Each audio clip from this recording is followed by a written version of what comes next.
Hi, I'm Edie Hand, and welcome to Prescription for Healthy Lifestyles with Dr. Daniel Potts and myself. Hey, Danny. Hey, Edie, good to see you again. Well, guess what? We're going to be doing something today on addictions. Very important topic for many, many Americans. Absolutely. I mean, we're going to be talking about substance abuse, and it's such a tough topic to talk about, you know, when you deal with it personally.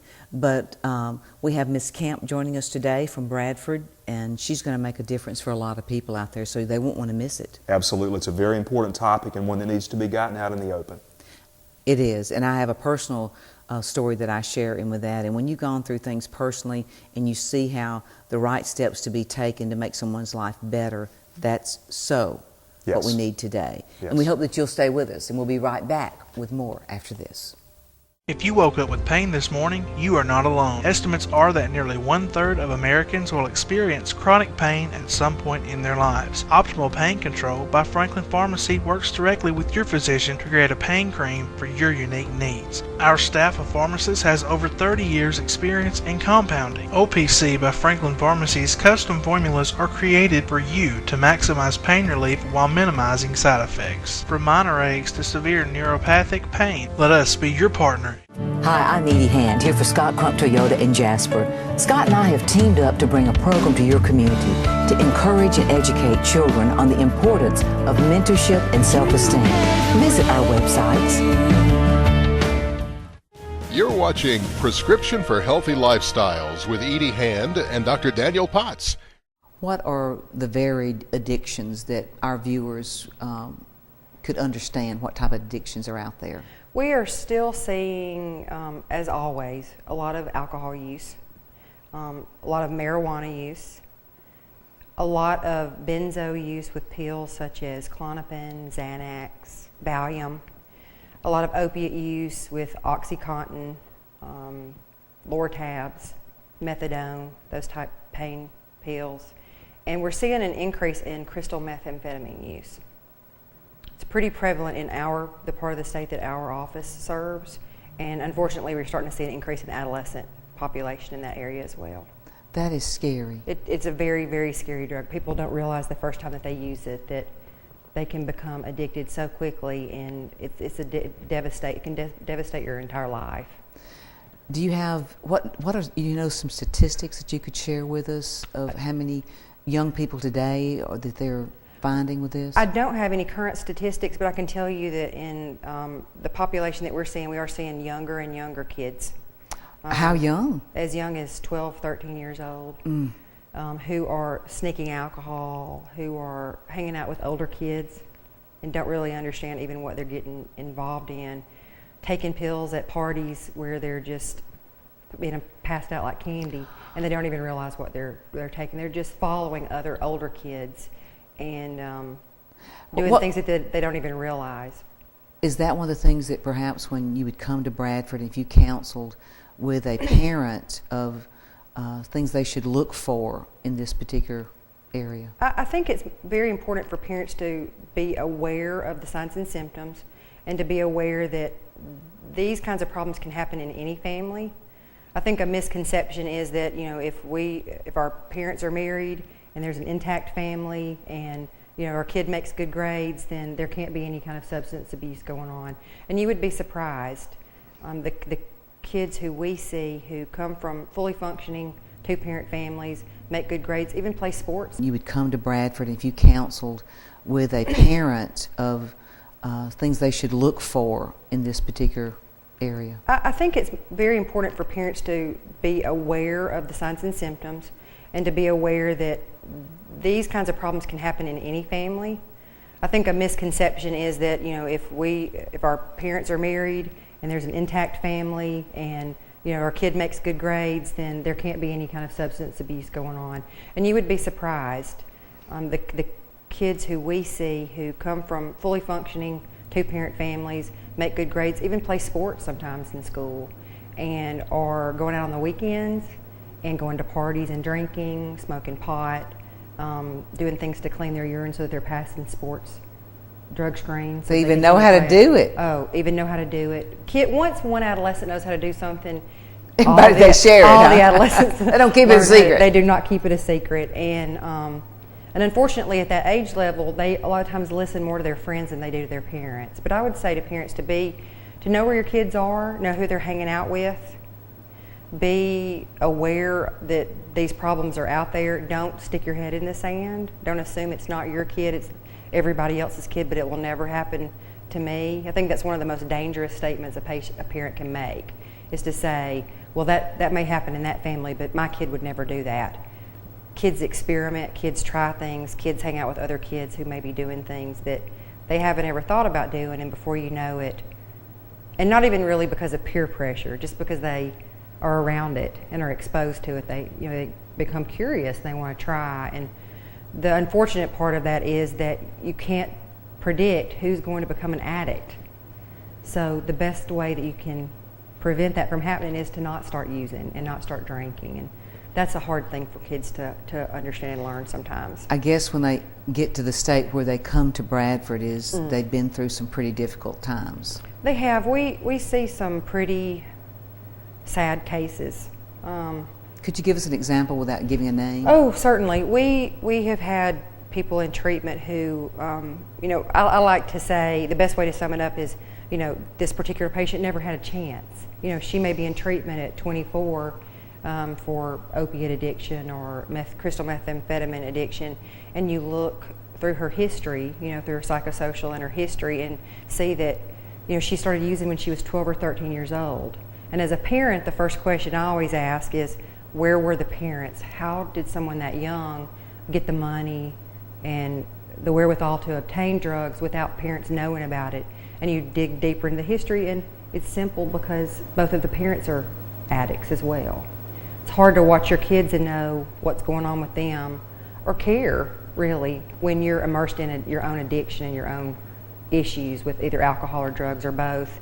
And it's a difficult thing because a patient like that may have been brought up to believe that that was normal.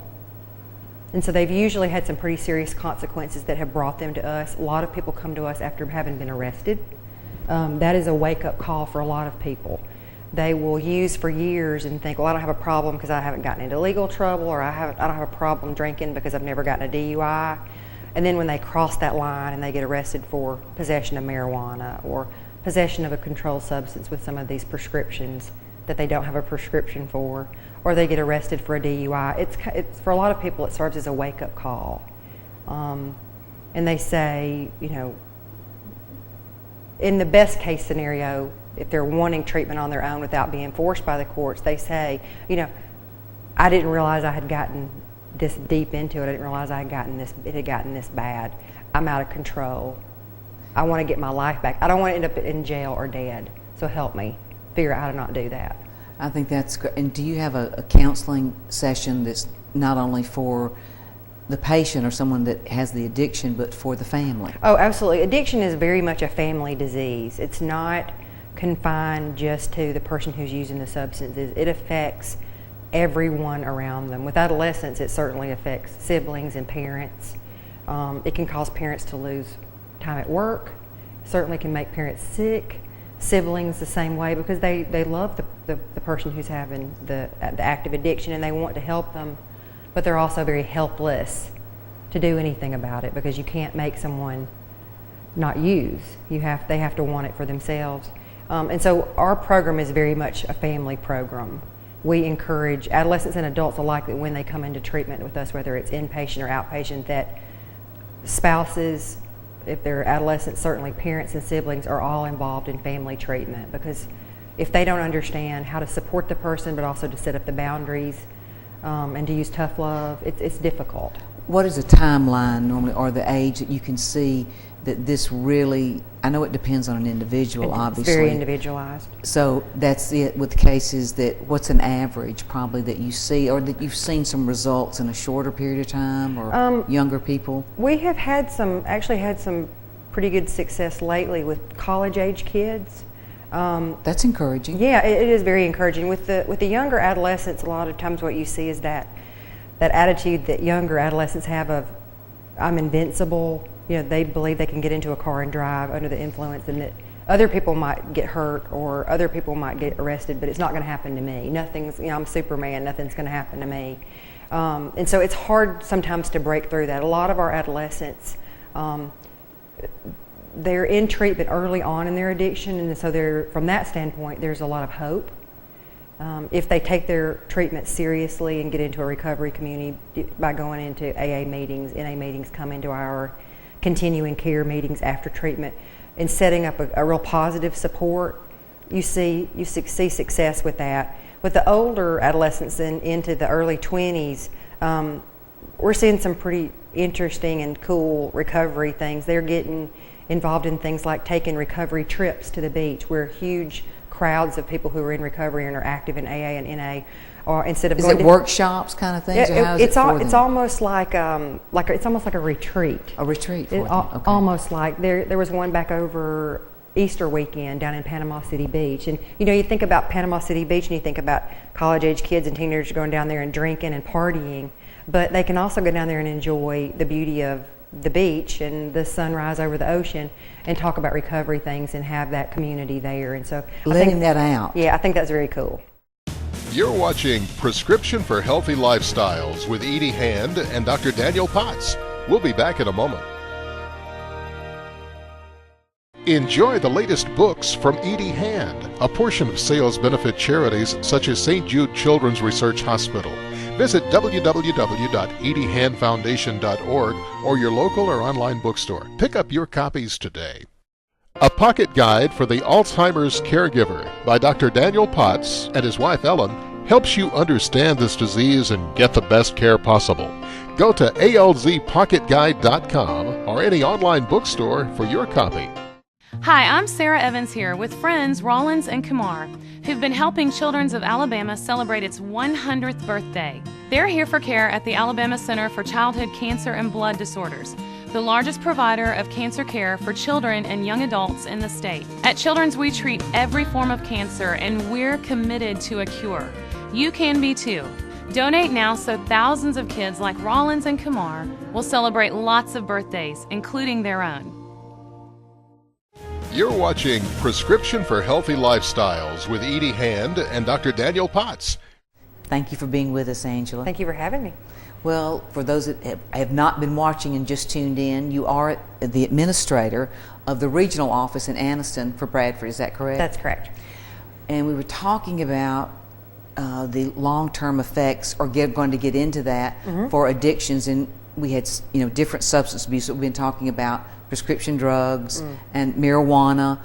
What is that like? If you just maybe the kids don't understand it, what long-term could mean. Well, with the long-term effects of marijuana, sometimes that's a difficult thing to talk to, especially adolescents, about, because there is a movement around the country in certain states to legalize marijuana. There are people who believe, because there are medical uses for marijuana and cancer treatment and those kinds of things, that it's not this terrible drug. It's not a gateway drug. It's not any worse than alcohol. And what they don't understand is that the more you use, and especially the types of marijuana that people smoke in these days, it's so much more potent than it was back in the 70s and 80s. They're killing brain cells. They're causing sterility a lot of times. They're causing lung damage. And those are things that can't be undone. They can't be reversed. And besides the fact that a lot of times when they're smoking, they're hanging around other kids who are taking pills or drinking or doing other things, and they're mixing drugs, which is a very dangerous thing and causes even more health problems. Or death. Or death, absolutely. It was interesting, when you read through long-term effects of different drugs, on charts, there's alcohol and marijuana and opiates and crystal meth, and you look, and the bottom line, the last bullet point of every one of them under the long-term effects is death. And you think, that doesn't sound like fun. These kids especially start out using it thinking, well, I'm just at a party, I'm hanging out, I want to chill out. Temporary high. It's a temporary high, and they don't understand that the only way to not become an addict is to not ever start using. And they don't understand that a lot of times, especially if you have a family history of abuse, substance abuse or alcoholism, you're 4 times more likely to become addicted yourself. And again, the only way to not even risk that is to not use. And they think they're invincible. And then we have a lot of adults who also, with the marijuana, feel like it's okay to do, and you know, they're just relaxing. It's not that bad. It's not as bad as doing cocaine. It's not as bad as doing crystal meth. And it's just a big misconception because it causes health problems as well. And it's illegal. And, you know, we were talking about, too, that, you know, wanting to get it legalized and when they think that's okay. But it's really was mainly for health issues of people that were terminally ill. Absolutely. It's a big misnomer. It is absolutely. It has been twisted to suit the purposes of the folks who are arguing for it to be legalized. But, you know, I've seen cases, and you probably have too, where people that are terminal, that it is something to ease their pain. Absolutely. And that's okay. Absolutely. But we just want these parents to kind of look for some of the signs. Are there some signs of this that they could either look for? Absolutely.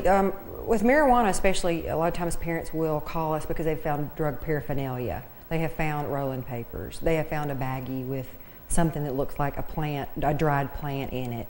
They have found, you know, things like kids a lot of times will hide drugs, joints, pipes, and things inside household things that they have that they take the bottom off of. A deodorant container. They're obviously clever. Yes, if you pop the bottom off of it where you twist the deodorant up, there's a hollow place in there. They'll hide it there. Girls will. We had a parent not long ago tell us that, you know, her daughter, she was getting something out of her daughter's purse, and there was a little Clinique box, you know, just a little box that probably had maybe a blush in it at one time. And when she moved it aside to get whatever it was she wanted out of the purse, it rattled. And she thought, what was that? And she opened it up, and there was a pipe, a little metal pipe in it.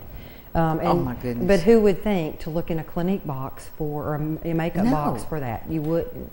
Other kinds of things, if your kid is smoking at home and you're not able to smell it, but you suspect that there's something going on based on their behavior and their appearance, you know, they will. In the eyes. In the eyes. They will also do things like take paper towel rollers, empty paper towel rolls, bounce dryer sheets down in them and blow the smoke out the window. Well, when you blow into something that has that scent in it, it kind of eliminates the smell. They're very, very creative. But what about in their cars? Oh, in their cars as well. You know, you'll see seeds in the floorboards, under the floor mats or around the floor mats from the marijuana, because as they're rolling joints, they're putting it into a pipe. They're rubbing it and rolling it, and it's knocking the seeds out. And a lot of times, that's how they'll get arrested. They'll get stopped by the police for something, and police will see. They'll either smell something and search the car and find seeds. Obviously, they know what they're looking for. Absolutely know what they're looking for, but with the physical appearance with marijuana use, whether it's adults or adolescents, you're looking for red eyes, kind of glazed look.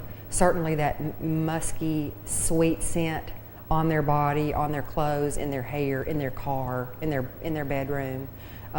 Paraphernalia like bongs, pipes, the marijuana and the rolling papers, as I said. But they will also get creative and use things creatively for pipes, like hollowed out big pins, pieces of car antenna, pieces of TV antenna. And so you really have to kind of know what you're looking for. I would definitely suggest that parents educate themselves by going online, by contacting us, and we can kind of tell them some things to watch out for. You're watching Prescription for Healthy Lifestyles with Edie Hand and Dr. Daniel Potts. We'll be back in a moment.